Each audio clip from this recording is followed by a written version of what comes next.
네, 안녕하세요, 여러분. 더문AB의 연구소의 소장 윤성문이라고 합니다. 오늘은 저와 함께 이제 그림을 활용한 의사소통 및 토큰 시스템의 이해와 적용에 대해서 알아볼 건데요.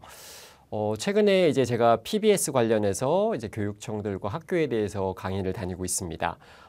PBS뿐만 아니라 이제 문제 행동에 대해서 강의를 많이 다니고 있는데요.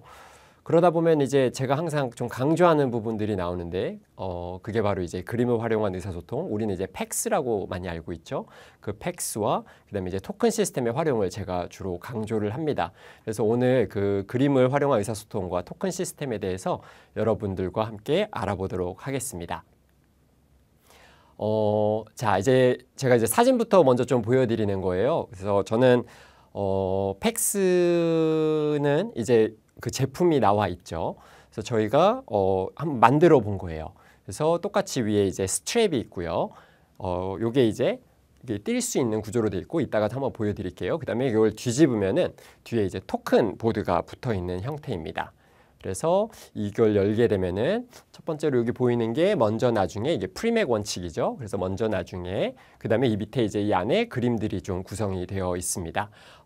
프리맥 보드 같은 경우에는 우리가 이제 아이가 또는 학생이 선호하는 활동으로 덜 선호하는 활동을 했을 때 강화를 시켜주는 시스템이죠. 그래서 아이가 활동 중에 뭔가를 원할 때 이제 프리맥 보드를 펼쳐서 아이에게 인지시켜주는 거죠. 너 할 수 있어. 근데 이거 마치면은 선생님이랑 하자. 이런 시스템으로 저희가 이제 프리맥 원칙을 넣어놨고요. 네. 그래서 이제 본격적으로 이따 그림은 보여드릴 거고 본격적으로 한번 얘기를 나눠보도록 하겠습니다. 일단 제가 그림으로 이제 의사소통하는 시스템과 토큰 보드를 얘기할 때 문제 행동에 대한 얘기를 항상 합니다. 그래서 문제 행동이 이제 항상 메인 이슈죠. 제가 이제 강의를 가게 되면은 다양한 문제 행동을 가진 학생들의 사례를 듣습니다. 그래서 이제 질문지를 받는 경우도 있어요. 어떤 데는 이제 질문지가 뭐 100여 개씩 옵니다. 근데 이 부분에 대해서 제가 이제 설명을 드릴게. 선생님들이 이제 기대를 하고 오시죠. 이런 아이가 자해 행동이 있어요. 아이가 주먹으로 때립니다. 아이가 책상을 뒤집어 엎어요. 어떻게 해야 될까요? 자, 이것을 우리는 뭐라고 하냐면 행동 형태 기반이라고 합니다. 그래서 이제 행동이 그 형태, 그러니까 공격성이라는 형태에 대해서 우리가 중재를 한다. 그래서 행동 형태 기반 중재법인데, 여러분들이 여기 보시면 알겠지만, 자, 이것은 ABA 초창기예요. 1960년대에서 80년대 사이에 보편적으로 쓰이던 방법입니다. 그래서 이때는 실제로 매뉴얼이 존재했었어요. 아이가 공격성을 보이면 이렇게 대처하세요. 자해 행동이 있으면 이렇게 대처하세요. 라는 중재법이 있었습니다. 그래서 이 방법을, 이런 매뉴얼이 있다 보니까 가장 보편적으로 쓰인 방법이 뭐였었냐면은 문제 행동에 대한 부재, 그러니까 문제 행동이 일어나지 않는 거에 대해서 강화를 시켜주는 DRO라고 합니다. Differential Reinforcement of Other Behavior예요. 그러니까 이제 차별 강화인데, 행동이 이런 일정 시간 동안 나타나지 않으면은 차별 강화를 해주는 시스템과, 그다음에 DRI, 모순된 행동에 대한 차별 강화가 이루어졌어요. 자, 모순된 행동은 뭐냐면, 예를 들어 아이가 손으로 자해를 합니다. 얼굴을 막 긁어요. 머리를 뜯습니다. 자, 그러면 이제 어떤 행동을 강화해 주냐면 이 손을 주머니에다가 넣는 행동을 가르치고요. 그 행동에 대해서 아이가 가장 좋아하는 것들로 강화를 해줍니다.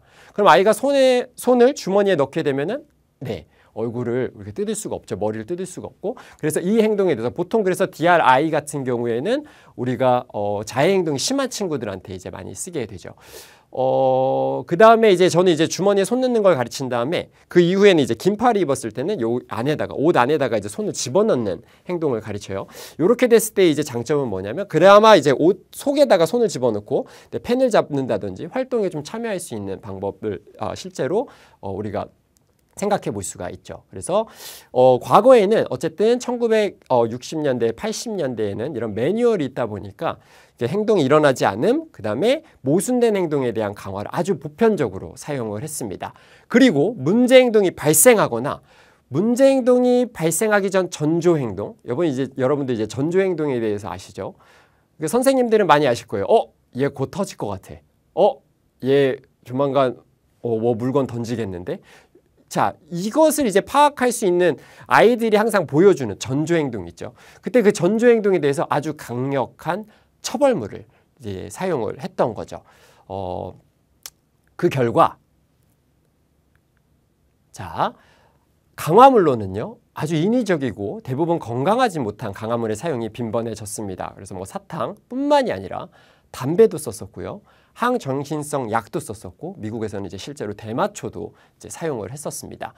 그 다음에 이제 처벌을 한다 그랬죠. 문제 행동이 나타났을 때 또는 전조 행동을 보일 때 처벌을 한다고 했었는데 그때는 이제 아주 혐오적인 레벨의 이제 처벌물을 썼었죠. 그래서 실제로 이제 옛날에는 이런 전기 쇼크도 썼었고요. 분무기로 이제 얼굴에다가 물을 뿌린다던가, 기분 나쁜 냄새를 맡게 하거나 음식을 먹게 하던가. 그다음에 제가 이제 마지막에 격리된 타임아웃. 우리가 타임아웃은 실제로 많이 들어봤죠. 실제로 우리가 쓰는 경우도 있지만 이 타임아웃 같은 경우에는 아주 혐오적인 처벌물이라고 미국에서는 생각하고 있습니다. 실제로 캘리포니아에서는 이 격리된 타임아웃은 불법입니다. 그 정도로 강력한 처벌물이라고 생각해서 어쨌든 과거에는 문제 행동이 일어나지 않아야 되고 그다음에 모순된 행동을 계속 강화하다 보니까 이런 처벌물과 강화물을 썼다라는 거죠. 자, 지금 트렌드는 바뀌었습니다. 바로 어떻게 바뀌었냐면 아까는 이제 형태 기반의 중재를 썼다면 이제부터는 기능 중심의 중재를 쓰게 된 거죠. 자, 그래서 1985년도에 테드 카와 그 동료들이 이제 논문을 쓰게 됐는데 거기에 이제 문제 행동의 의사소통적 기능, 제가 FCT라고 써놨는데 Functional Communication Training이라고 합니다. 자, 여기에서 이제 기능 평가로에 대한 움직임이 시작돼요. 이게 뭔 말이냐면 문제 행동이 있는데 얘가 그 문제 행동을 통해서 말하고자 하는 바가 있을 거야. 이유가 있을 거야. 자, 이것을 우리가 기능이라고 합니다. 그래서 이 기능을 파악하고자 하는, 그러니까 아이가 문제 행동을 일으키는 이유에 대해서 파악을 해보자라는 움직임이 이제 시작된 거죠. 그래서 실제로 이제 브라이언 이와타와 그 동료들이 이제 기능 분석이라는 것들을 이제 실제로 디자인하게 되고요. 그래서 이제 아이들의 문제 행동에 대해서 기능을 파악하게 되는 이제 실험 과정도 이제 만들어지게 됩니다. 이제 중요한 포인트는 이제 밑에 이제 세 번째 줄에 기능 평가, 기능 분석에 대한 움직임이 현재까지도 엄청난 영향을 끼치고 있고요. 그다음에 수천 건의 ABA 연구가 이루어지고 있습니다. 그리고 이제 장점으로는 수천 케이스에 대해서 문제 행동이 문제적 중재에 대한 결과가 있는데 연구 결과가 있는데 그게 대부분 아주 성공적인 사례를 보고하게 되지요. 그래서 대부분 우리가 기존의 행동 형태 기반에서의 제한적이고 혐오적인 중재가 거의 사라지게 되는 결과를 보여주게 되었습니다. 자, 우리가 이제 문제 행동의 기능으로 넘어왔는데, 자, 이 기능을 이제 얘기를 할 때는 보통 이 네 가지를 얘기합니다. 그래서 문제 행동은 정적 강화 또는 부적 강화로 형성되고 유지되는데, 다른 사람에 의해서 만들어지는 것을 사회적 강화, 그다음에 행동 자체에서 생성되는 것을 자동적 강화라고 해요. 그래서 우리가 이제 이 기능 네 가지를 외울 때는 SEAT로 외우시면 됩니다. 그래서 앞 글자만 따서 첫 번째는 sensory, 감각 추구입니다. 두 번째는 escape, 회피와 탈출, 세 번째는 attention, 주의 집중과 관심을 받기 위해서 한다는 거예요.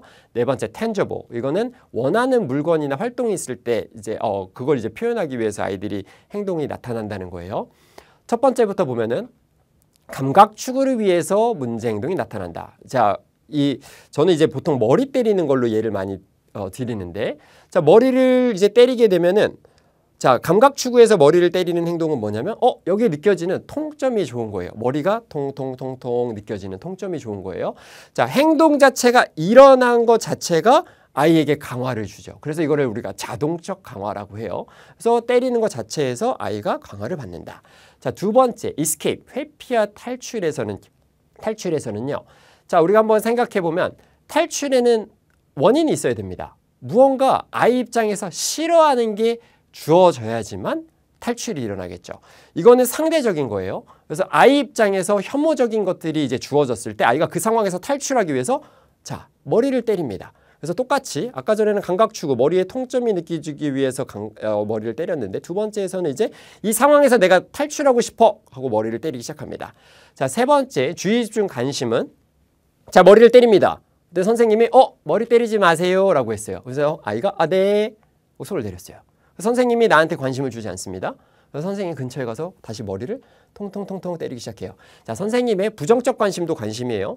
이런 관심을 받기 위해서 머리를 때리는 행동이 나타나게 되는 거죠.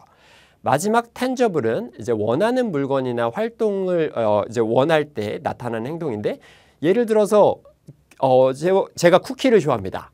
근데 선생님이 쿠키를 캐비넷에다 넣고 잠가 버렸어요. 근데 제가 비밀번호를 몰라요.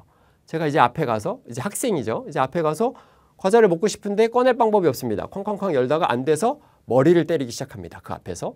자, 여기서 머리를 때리는 그 기능은 먹을 거 주세요예요. 캐비넷 앞에서. 자, 보여드린 거와 같이 머리를 때리는 행동은 똑같습니다. 자, 우리가 만약에 형태 기반으로 간다 그러면 그냥 머리 때리기 하나예요. 그러나 기능 중심으로 바라봤을 때는 이유에 따라서 이게 네 가지의 기준으로 바뀐다는 거죠. 똑같은 머리 때리기인데 네 가지의 기능이 있다는 거예요.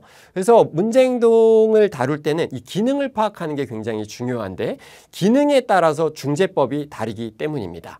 그래서 자, 우리가 왜 기능에 대한 얘기를 했냐면요. 아까 전에 그랬죠. 이제 기능평가로 이제 테드카와 동료들이 문제행동의 의사소통적 기능에 대해서 연구가 시작됐다고 했잖아요. 그래서 문제행동에는 아이가 말하고자 하는 바가 있을 거야. 이 기능들이 있을 거야. 이 기능을 파악한 다음에 그 기능에 대한 대체행동을 가르치면서 우리가 문제행동을 중재해보자.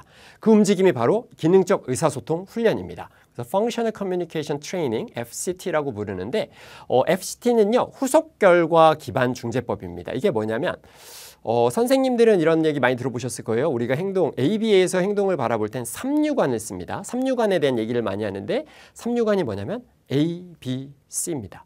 A는 antecedent, 선행사건, B, behavior, 행동, C, consequence에서 후속사건이에요. 우리가 그래서 이 B라는 거 행동을 바꿀 때는 우리가 바꾸지 못해, 아이가 바꾸지 못합니다. 이 A와 C, 이 환경을 통해서 바꾸는데 그 중에 C, 후속 결과에 기반으로 해서 아이들을 이제 행동을 중재하는 게 바로 후속사건 기반의 중재법이에요. 그래서 후속사건 기반 중재에는 다양한 차별 강화라는 게 있습니다. 아까 전에 잠깐 설명을 드렸죠. 그러니까 DRO, 타행동 차별 강화, DRI, 근데 모순된 행동에 대한 차별 강화. 자, 현재 가장 중요하고 우리가 쓸 수만 있다면 최대한 써야 되는 방법이 바로 DRA인데요. A는 alternate behavior라 그래서 대체 행동에 대한 차별 강화라는 뜻이에요. 그래서 이 FCT는요. 우리가 지금 제가 방금 말씀드렸던 DRA, 대체행동 차별 강화의 한 타입입니다. 그래서 문제행동의 기능과 동일한 의사소통 방식을 가르침으로써 강화를 받고요. 그 다음에 문제행동을 소거하는 훈련으로 그 다음에 기능 기반 중재법에서 가장 효과적인 방법 중에 하나로 알려지고 있습니다. 그래서 우리가 소거라는 말은 뭐냐면 강화물로의 차단을 소거라고 해요. 예를 들어 아이가 아까 전에 tangible 기능이라고 합시다. tangible은 원하는 활동 물건이 있어요. 캐비넷에 쿠키가 있습니다. 아이가 머리를 때립니다.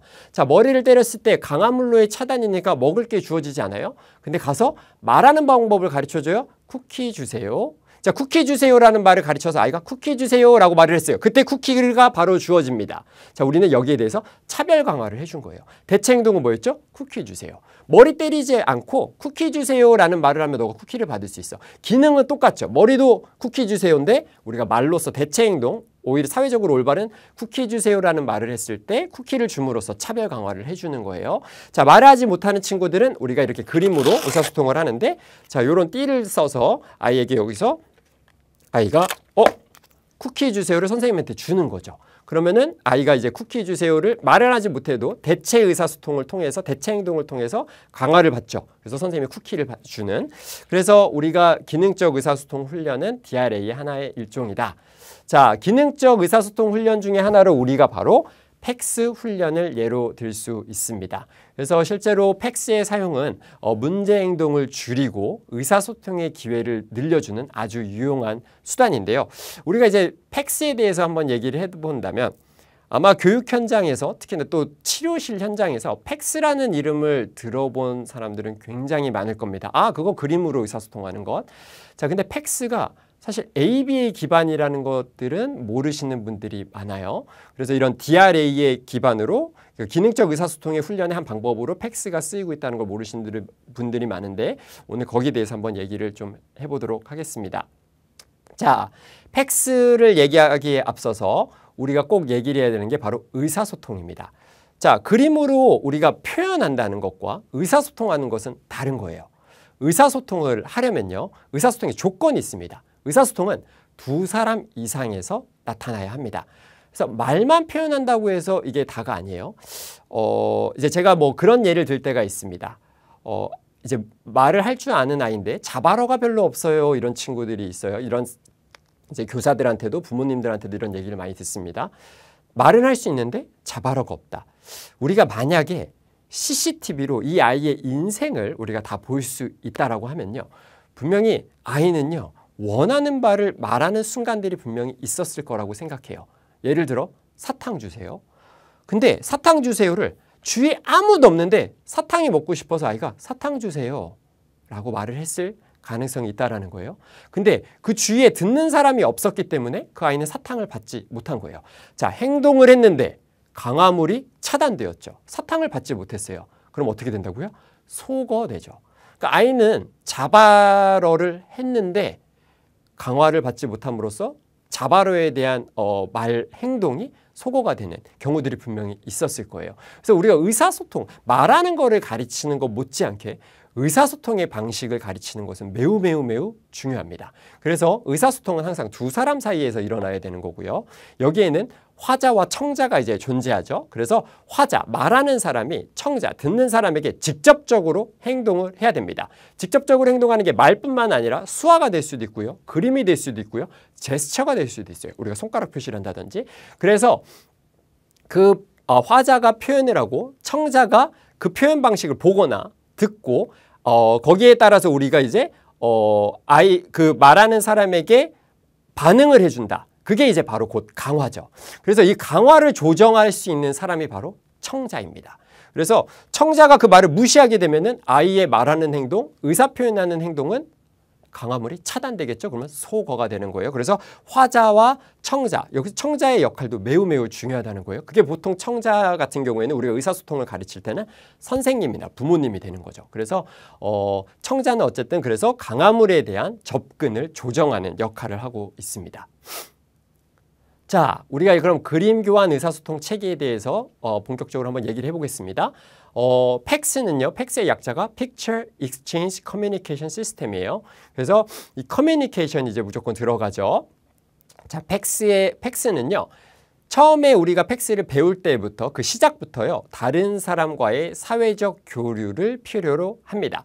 왜냐하면 두 사람 이상 존재했을 때 아이가 PECS에 대한 교육을 받기 때문에 그것은 바로 사회적 교류가 시작된다는 얘기예요. 자, 두 번째, PECS는요, 듣고 지시를 따르는 것보다요, PECS를 사용하는 개인의 의사소통의 시작을 장려합니다. 그래서 우리가 이거 해 저거 해 라고 명령을 내린다는 게 아니에요. 아이가 의사소통을 하게끔 기다린다는 거예요. 한 예로 실제로 이제 그림으로 의사소통하는 방식을 가리킬 때, 자, 제가 지금 간식이라는 그림을 가지고 있어요. 자, 아이가 간식을 좋아한다라고 생각해 봅시다. 아이가 처음에 이제 저를 만났을 때, 좋아하는 거를 제가 제공을 해주는 거예요. 간식을 줘요. 이거 먹자.